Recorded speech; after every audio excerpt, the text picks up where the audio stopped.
first thing you need to make VR work is vision. If you can trick it, you can trick the rest of your brain and body reasonably well. But touch, that's something we do every day without even thinking about it. And when it's missing in virtual reality, it's one of the first things that you want. One of the main design goals for touch was that it give you hand presence, the feeling that your virtual hands are really your real hands, that they're there with you. We made hundreds of prototypes. Remember finding on ergonomics, the types of inputs we had, the type of tracking that we had. And a lot of the assumptions you make at the beginning of the process don't necessarily pan out. With touch, what we had to do was make a solution where it doesn't feel like there's anything there, but when you do natural gestures, those things show up in virtual reality. You need to track its position in 3D space. You need to perfectly track its orientation. And you need to do all those things with very low latency. Some of the decisions that we made with touch, we weren't sure if they were going to work. And 300 prototypes later, many did not.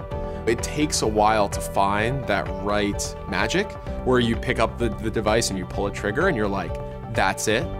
And getting there and really finding the way to make it work, it's pretty incredible. When we first got constellation tracking fully integrated and working, that just magic of one-to-one, your hand is interacting in the environment was an absolute breakthrough. So with hand presence, there's a real social element that comes in. And it's one thing to see somebody's head kind of move around. It's another thing when they can actually wave at you. The other person comes alive. It just feels like that person is there.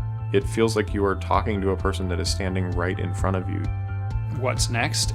A lot of what's going to matter is actually what comes out of it. What have we enabled? And we're just scratching the surface there on the experience side. I'm really most excited about shipping this thing once we get hundreds of thousands of these things out into the world and developers are using them every day, and that we really see what we're capable of doing in VR. I think this is the golden age for VR, where a lot of people are going to make experiences that are just remembered. The first example of something that no one had seen before.